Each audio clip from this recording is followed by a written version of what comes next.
Hello everybody, it's Laura Husband here from Hairdressers Journal International, and thank you very much for being so patient with us this morning as we've had a bit of delay on today's session, but it's very much been worth waiting for, as today's session is how will price rises affect your salon, which is supported by Wella Professionals. And if you go to education.wella.com, you'll be able to find more information and help and resources to cope with lockdown and once salons reopen again. And this morning, I'm thrilled to say that we have got coaches Simon Harris and Raymond Bottone. I hope I've said that right, Raymond. Yeah. From My Salon Manager. So Simon and Raymond, they work with salons across the UK and abroad, and they also run courses with Wella Professionals. So we're in very safe hands for this discussion today. So, gentlemen, we're thrilled to have you with us. I guess, shall we sort of start with you guys explaining the basics? I mean, how should salon owners decide the pricing within their salon? Okay, so this is something I lecture on with Wella as well, and we work with all our 90-odd salons on this. So I believe there are 4 factors that dictate pricing in a UK or international salon. First of all is the environment, which is what is your salon like? Is it a kind of high-end, really classy salon? The location of your salon, so are you high street, city centre, first floor, ground floor, a lot of footfall, so that's your location. The third and probably the most important thing is the fixed overhead of your salon. So every salon owner needs to understand how much it costs to open the doors of their business each and every month before they've taken a single penny in sales, before they've paid a single member of staff, and before they bought a tube of tint or bottle of shampoo. So that's the fixed overhead. And the final aspect is the percentage of retained clients to your business. So we have to understand the overall health of this business. Does it get a lot of new clients? Is it retaining a lot of clients? Is it close to the target of the salon? So they're the 4 factors in my view. Fantastic. And obviously we're in unprecedented times at the moment, aren't we? But I guess, should salon owners be how should salon owners go about increasing their prices for when salons reopen again? Okay, so again, if I may jump in, we recommend all our salons increase or review their prices twice a year. We suggest April and September are the best months to do it. Don't necessarily ask me why, they just seem to be the months that are the most receptive to clients.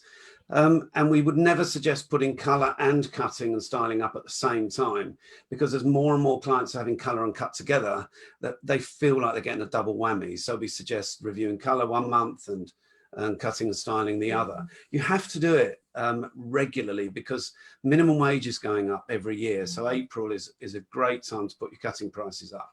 And we just have to keep pace with rising costs. And clients get used to prices being reviewed fairly regularly as well. Definitely. So from your point of view, during lockdown, obviously we're still in lockdown at the moment, and what sort of things should salon owners be reviewing in terms of their prices and the services they offer within the salon? So Raymond, do you want to pick up on that? Because it's exactly what you're doing. I think this is possibly where the exception occurs, where Simon was saying traditionally we would rise our prices in September and April. I think this is maybe where the exception is. Rising your prices now is going to be crucial for the survival of your business in terms of making this financial year quite profitable as well. So I think this could be the exception, basically. Look at an increase to pricing, but making sure that you don't get greedy. And I think that's the key word there, because there are going to be potentially other things that you have to push to the clients in order to keep your profit margins good, such as a supplement fee for PPE, for example. Definitely. And we've had a few questions come in already. I was expecting this to be a popular session in terms of questions. So Anita Whitehouse has said, do you think prices once open will go up? And I guess to shape that question, should it be more they should go up? They should be going up. Yeah, it should be done before you reopen. You should be looking at it strategically.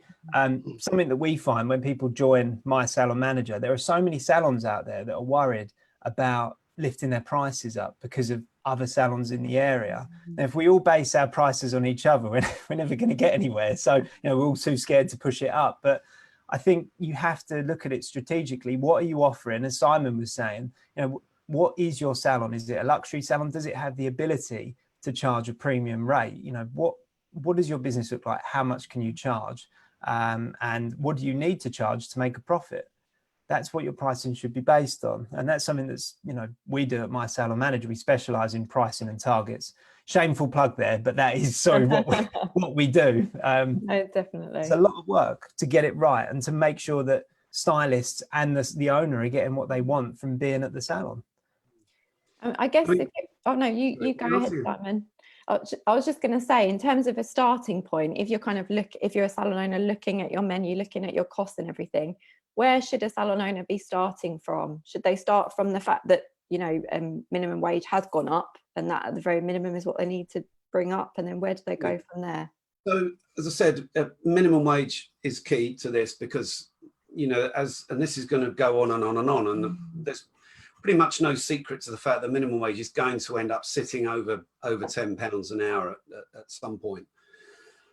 The issue is, again, coming back to the fixed overhead. You know, if you've got a business that costs you a lot of money to open your doors, for example, a lot of salons, small to medium salons, £4 grand a month just to open the doors is kind of fairly typical now. And people forget that even if your salon is closed, and this is what we've been focusing a lot on our clients over this lockdown, we've shown them and helped them identify their fixed overhead costs and start to work with that. And then that kind of helps set your price, because you've got to look at certain key benchmarks in our industry about what makes profitable business. Ideally, your wage percentage should be about 50% of your net sales. That's your sales without VAT. Half of that would go out in wages. And that kind of includes what you pay yourself as a working owner. And then around 10% of that turnover figure would go out in stock to generate service. If it's higher than that, you would be looking at probably your colour prices are too low, or appointment times are being spun out. And that's another issue I'd like to mention in a second. Yeah. There's a fixed cost of resale. It's generally 56% of the sale price. So one of the things we do for all our clients as well is work out their gross profitability for them and show them what their price point needs to be in order to make the money they need to make the profit they need. Because at the end of the day, we're not running charities here, we're running businesses. So pricing is key. One of the things I just wanted to point out, given the current circumstances at the moment, a lot of salon owners are panicking about when they go back about it, and trying to extend all their appointment times, or will only be able to take one client at a time. Yeah. I have to tell you, unless your price point is very high, like central London high, you will not be able to afford to do this and stay in business. We've shown some salon owners their current hourly rates and the new hourly rates if they decide not to take a client between a colour and the cut and blow dry of that colour. And it's pulling down rates by up to 40%. Wow. That's more than most people make in profit. So it's not sustainable to do that. And we're trying to work with our members in order to help them get a price point that's comfortable and that still respects the guidelines, even though we don't know them yet. Everybody's guessing. You know, everybody's guessing what it's going to be, and we can't preempt that until we know. Definitely. And from a communications point of view with clients, what are you suggesting at the moment in terms of communicating the fact the prices will be going up? Just salons do reopen. You're doing that now. If you're good at marketing, and I often find, sadly, in salons, a lot of smaller businesses, that email marketing isn't done enough. It's the unsung hero. You need to be constantly communicating different messages, staying at the forefront of your client's mind, so that it's not just, hi, we're open, our prices have changed.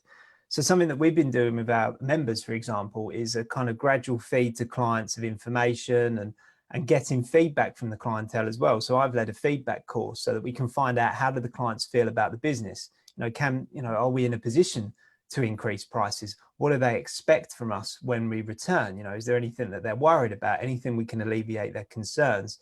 So that when it comes to this message of these are the prices and these are any kind of fees that are associated with PPE, for example, that we've had to supplement onto the pricing, which is something I guess we'll come on to in a moment. But it's making sure that there's messages around this, your assurances that the hygiene, the pricing, everything's being done for a reason. I mean, prices should have increased, as Simon said, in April anyway.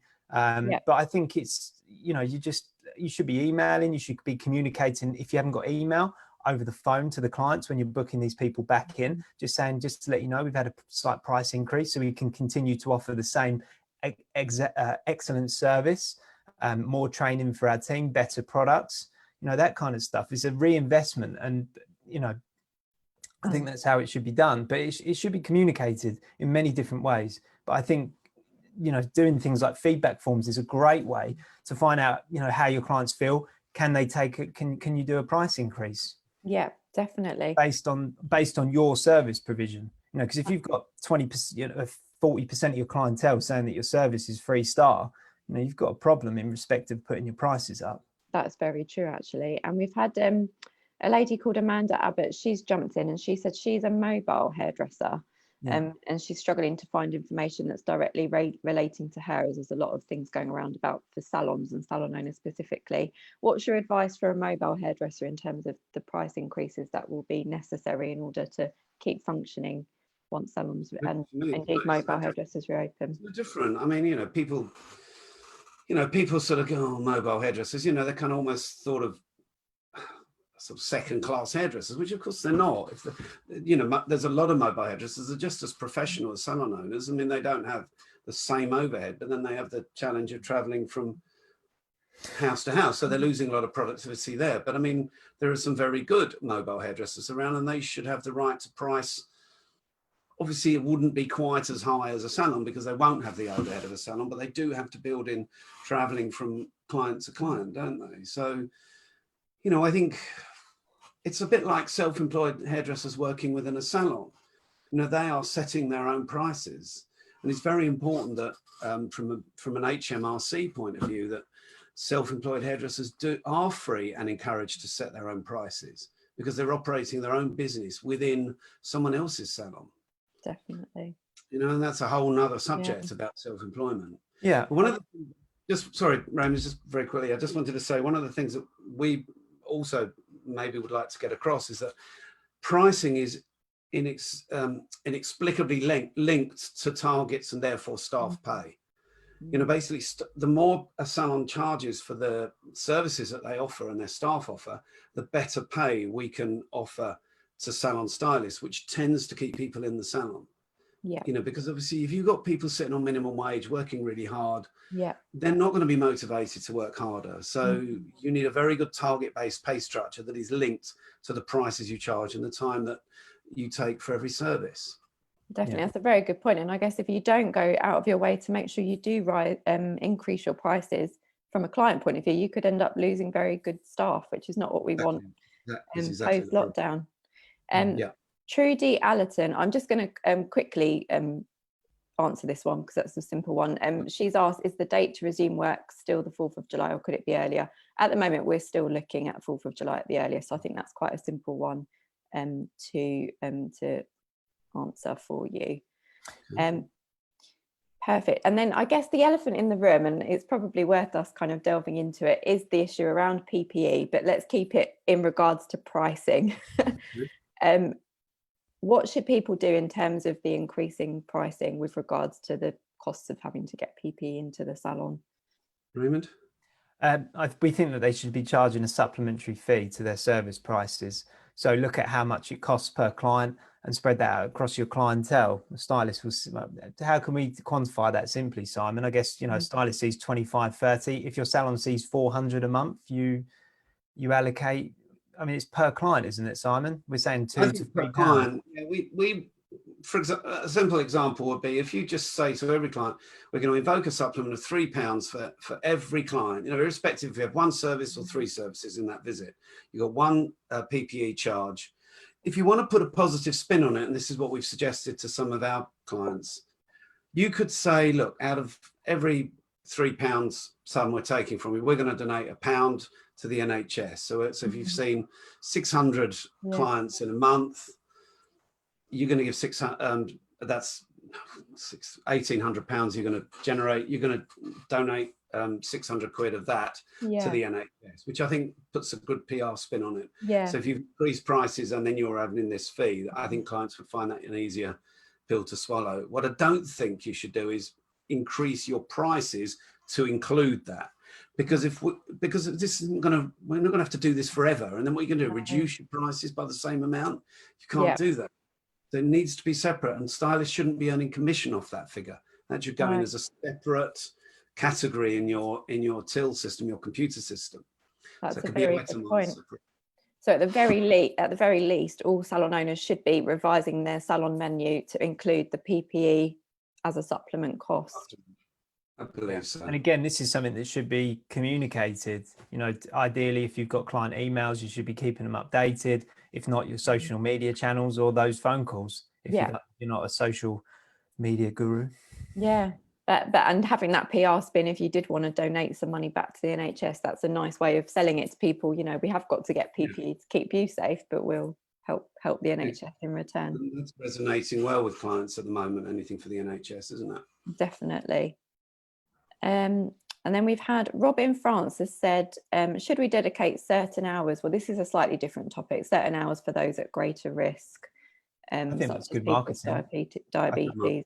I think look at your clientele. Who are your clientele? What do they look like? How much time do you need to allocate to the vulnerable, potentially shielded? I know that there are groups that even after when we are allowed to go back, they are going to be still very nervous and scared about going out and contracting COVID-19. So it's, you know, I think, yeah, that sounds like a great idea, but to make sure it's balanced with how many clients you've got, basically, whether it's 2 hours or a day, make sure it's a good amount of time to accommodate those people versus the demographic of your clientele. One of the things I just wanted to add about colour pricing, we as I say, we work up all the prices for our clients. It's the first thing we do for anybody that starts to work with us. And we've got quite an interesting concept of the way we set up colouring. We create 3 different categories. We call them essential, enhancement and creative. And we price them differently in as much as rate per hour, because an essential client is effectively a root tint client. Now, I believe there's going to be some clients that will not return to a salon for tinting after this, because they've actually kind of worked out that they can get half decent product and actually colour themselves, colour their own hair, grey coverage, and there'll be a few of those clients that won't come back unless your price point for tinting is at a level where they still believe it represents great value for money. I mean, we know that Wella Professional products is so much better than what you can buy in the chemist, but a client might not realise that, and because they've probably done it maybe 3 times during this period, they might think, actually, I'm quite happy with that. Look how much tinting's gone up in the salon. So I think we need to be very careful about tinting, regrowth tint price, in as much as if we price it up too high, that will now no longer look like value for money to the client.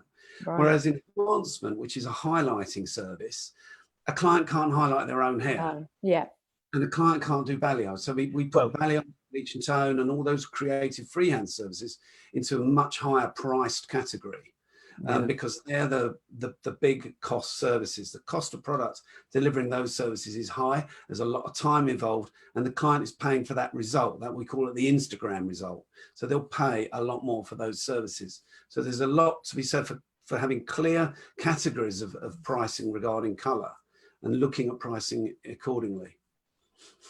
Definitely. And then somebody else has asked if salon owners or salons have to do extra services to try and keep hold of the cleanliness. So for instance, pre-shampooing a client's hair before colouring it, whereas normally they wouldn't need to do the pre-shampoo aspect. Should that then be an additional charge if those measures have to be put in place? That's interesting. I've not thought about that. Raymond, what's your thoughts? I think, it's something that you should, I mean, you could go that 2 ways. It's about communication to the client. So we'd like our clients to come in with freshly washed hair that day, dried, or, you know, we have a pre-wash for what, £10-15. You know, it's your time at the end of the day. And as Simon was saying, if you don't charge for your time, you lose your hourly rate. In turn, that reduces your profits and your stylist's wages. So when you get that first wage bill through, and they've had, you know, the stylists have seen 40% reductions to their commission based on decisions we've made on accommodating clients, you've got a problem, because they're going to be very deflated that their earnings have dropped significantly. Definitely. And should that, you know, the PPE surcharge that you kind of have as a separate supplement, will that also take into account the extra cleaning time and all of the kind of the extra things you have to do in the salon, or will that kind of be fed more into the client's appointment time? I think your first day back at the salon, you need to spend some time with your team in understanding how quickly do you get a section going before, you know, ready for the next client. If you do have the room, I recommend having like a red and green card system as well. So red cards mean don't sit a client here, it's not been cleaned yet. Green cards mean go. It's a, you know, and that pushes people to contribute to the salon hygiene as well, not just apprentices. You know, so we're maintaining a high level of hygiene, which our clients will be judging us on. You know, that becomes the new aspect of the service, hygiene, the consultation. Because if you are removing things like magazines, coffees and stuff like that, you've got to look at what's left. Those things have got to be bang on in order to command these higher prices that you're going to charge. But yeah, it's got to, yeah, I mean, just a couple of points, pick up on that. I mean, there are some salons that are going, oh, you know, we're going to leave a half an hour between every client. I said, don't even bother to open your doors, because I know the price point of some of these salons. And I said, don't bother to open your doors, because you're pulling your productivity down again by 40%. For example, if you've got, say you charge £100 for a set of highlights and it takes you an hour, and you would normally do those highlights in an hour, you would then do a cut and blow dry in the intervening space while that client's taken off, comes back to your chair, and then you cut and blow, you know, you cut and blow that client.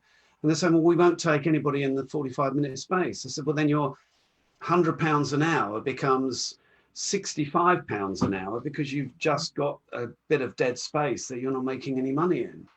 So this is a very dangerous strategy to go by. You know, you've got to get this obviously the hygiene's 100% more important than anything, but you got, I mean, I would even consider employing just dedicated sanitization attendants, or whatever you want to call them, sanitization service assistants. So their job is, the minute a client's bum is off that chair, they are on it, cleaning it exactly to the level you want. Then that chair is available for the next client. And would that be an apprentice? Would you kind of change the apprentice's role a bit and say, this is what you've got to do for the time being? Or sort of identify what the customer service journey is going to look like now. Everybody has to play a part in that. And to keep as close to your existing appointment timings as possible means it's going to be cheaper to just buy somebody in, a couple of part-time people job sharing the whole week, and their job is literally to just clean. The minute a client's bums out the chair, they're straight on it.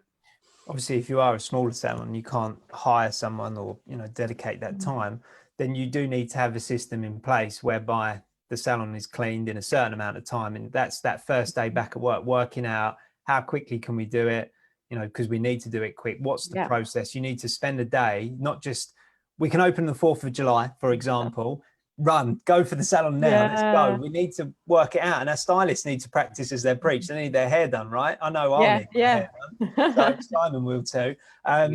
So it's, you know, you really can't jump in. I don't really strongly advise against that. You've got to work out how much time will we dedicate, and you need to talk your team through the various pricing strategies you've implemented. It's all about communication with your clients and with your team, so that everybody is singing the same tune. I think that's crucial, because that is now the service. And that's great advice. So doing like a test drill day, or like the equivalent of what a school has with an inset day, where it's just the team that comes in, does each other's hair, tests out how long it's going to take to do the turnarounds, kind of thing. And in reference again, just to, sorry, to go back to your point, I think anytime you're allocating an addition, you do need to be charging that, but make it easy, make it simple. Don't go into too much detail, like, oh God, I'm losing tons of money. Look at your hourly rate if you want. You know, take the price, your hourly rate of your haircut, 15 minutes for a pre-wash, there's your price. You know, for your 15-minute pre-wash, that's what you need to charge to keep your profits up. We are getting a lot of questions coming in, so I'm going to try and whiz through them for you guys. Ed Grover has said, will people have the money to wear the price increases? He goes on to say many of them might have lost their jobs. 8 weekly highlights might turn into 12 weekly if the price increases too much, that kind of thing. What are your thoughts on kind of bearing in mind the client circumstances, I guess? That's a really hard one to answer, because you don't know, you know, we don't know everybody's individual circumstances. You know, there are some people that have just had a very nice 12-week holiday and they've been paid 80% of their salary. You know, we know people aren't spending as much as they would normally do. You know, people aren't commuting to work, so they haven't got that cost. People aren't going out for meals. They're not got gym membership. They're not going for weekends away, staying in hotels, going to bars, going to the cinema. So there are some people are saying actually they're better off than they were. And I mean, I know it's desperately sad, but a huge amount of people are much worse off. You know, there are some people caught in the, you know, particularly directors of companies. A lot of hair salon owners are in that position where you know, they were on advice of their accountant, taking small salaries and dividends. So yes, people are, there are going to be all sorts of different people in different financial circumstances when this ends. But I think it's not about putting your prices up massively. And I think if salons are having, what we advise is a strategic and 6 monthly review of prices, where everything's just moving a bit every 6 months, then it doesn't really become a problem. But what you can't do, what we shouldn't do, is panic and drop our prices or discount everything. And start giving huge gaps in our day to sort of clean the salon.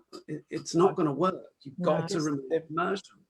There is an exception to that, actually, and this might be helpful for people that are watching.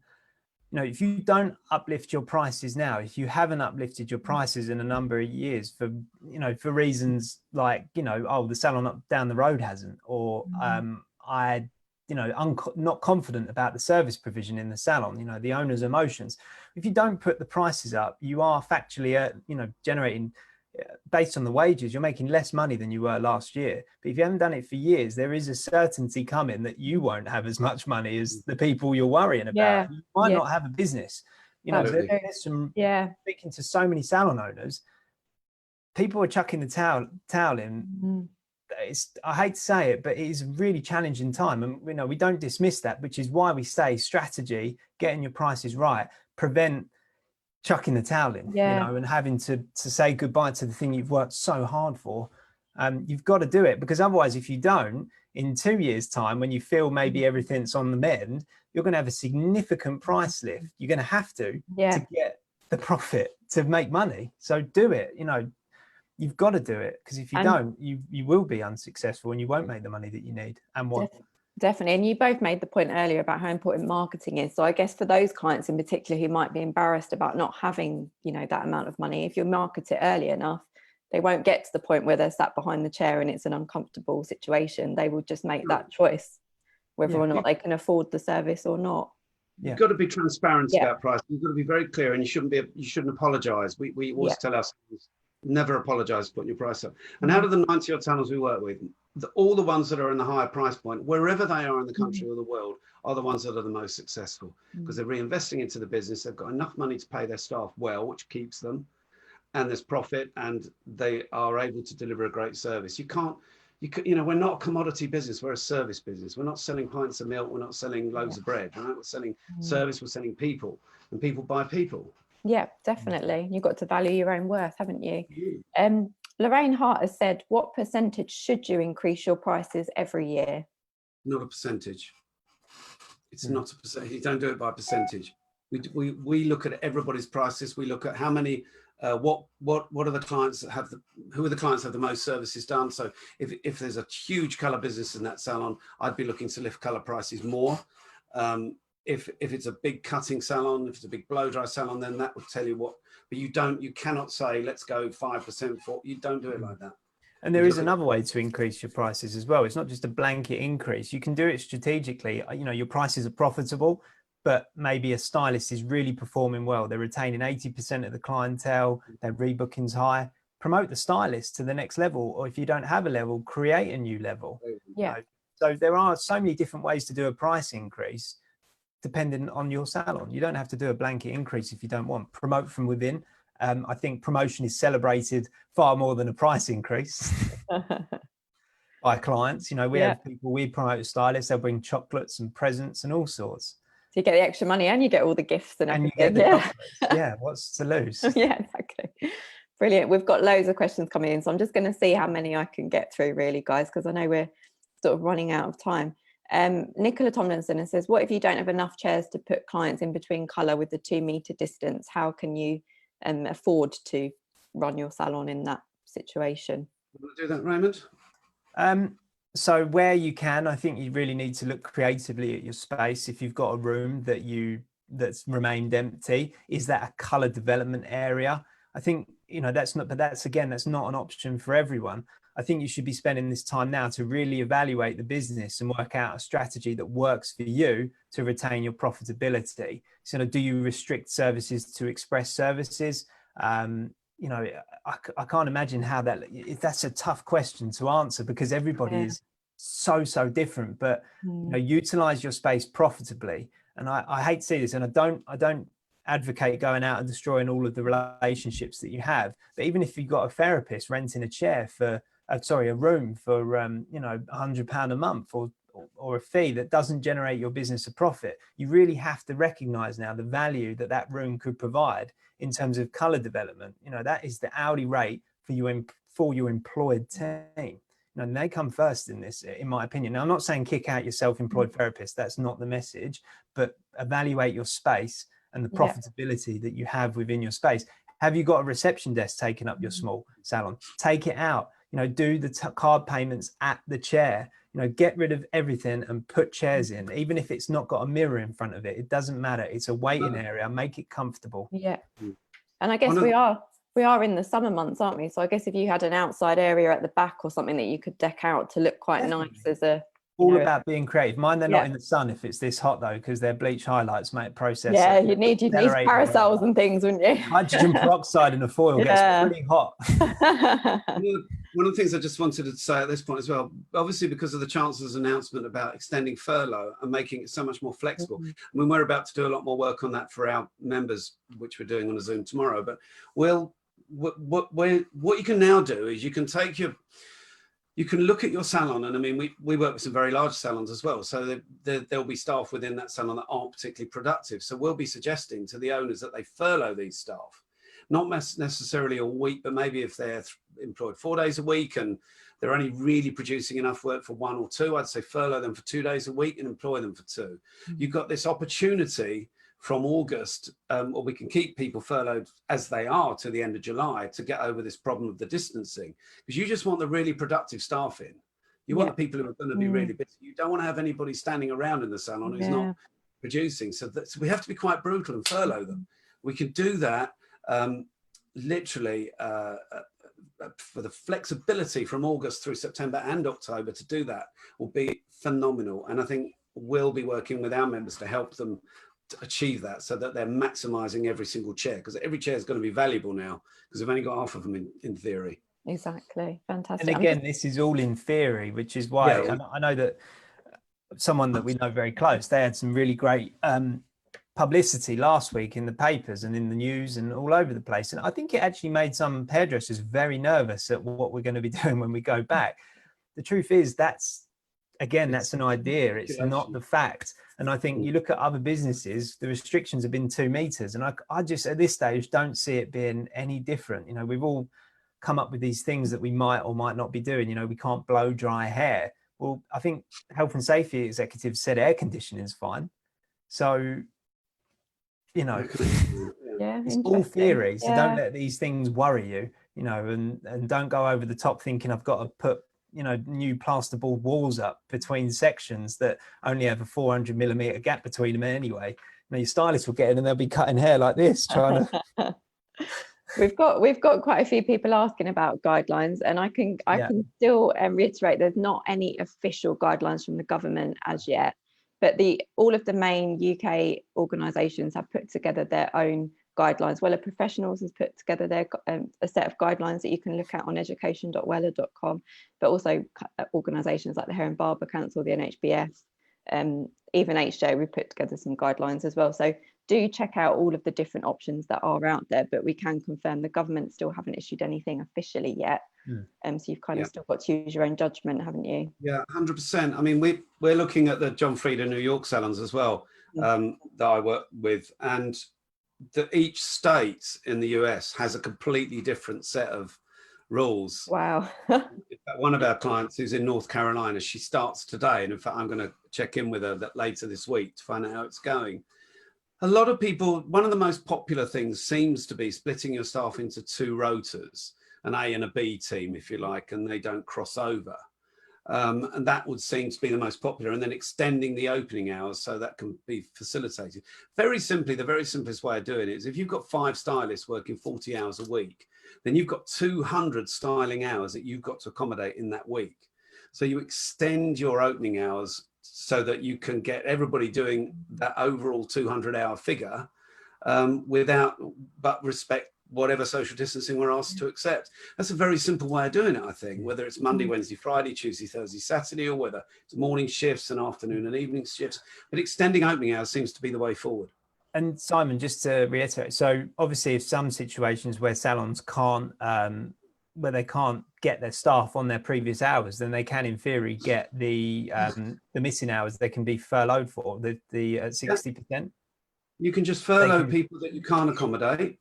You don't want to accommodate because maybe they're not productive. People may come to you saying, I can't work those days because my, whatever, there'll be all sorts of reasons. So that's fine. We can furlough you these days and we can work you these days. Yeah.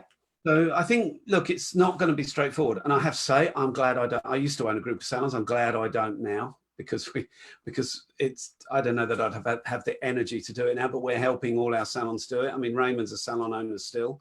But it's not going to be easy, but it's not insurmountable. And it's like we've got two choices. We either do it or we throw in the towel and hand the keys back to the landlord. I mean, it's your choice, isn't it? And someone's actually asked, do you think salons should still be paying any rent to landlords for the period they're closed? I guess that's a conversation between you and the landlord, really, isn't it? Definitely. At the beginning of this, we created a letter asking for any form of relief that the landlord would be willing to give, whether that's a payment holiday, a rent reduction. Again, we're all so different, but I think having that conversation with your landlord is one that you should have for the future relationship. If you've got a 5-year lease ahead of you and the next year is going to be bumpy, something that I've done is that my landlord's like an independent guy. So I'm not going to, I don't expect him to be able to, he's in it to make money as well. So I've agreed with him that I will split this sort of 3-month payment over the next 3 years, and he's happy to do that, but your landlord might not. So it's finding out what can your landlord do for you and them to make sure that you see out the extent of your lease. I think they have to realistically think if they want this tenant, because it's costly to them having an empty unit. Definitely. Especially heading into whatever's next. Exactly. Fantastic. Well, we've managed to cover a lot of ground this morning, I have to say. Natasha McIntyre has just thrown in a last minute question saying, can her and her husband work together, so they're technically from the same household? Would they count as one person? No. No. I think your clients don't. So unless you're both working on one client, one another. I don't think that would make any difference. No, definitely not. But so I guess was there anything we haven't touched on that you guys were keen to make sure that we got across to our I think just making sure that when you go back, there may be some, your magazines, your coffees, as I said earlier, all of these things are going to be gone.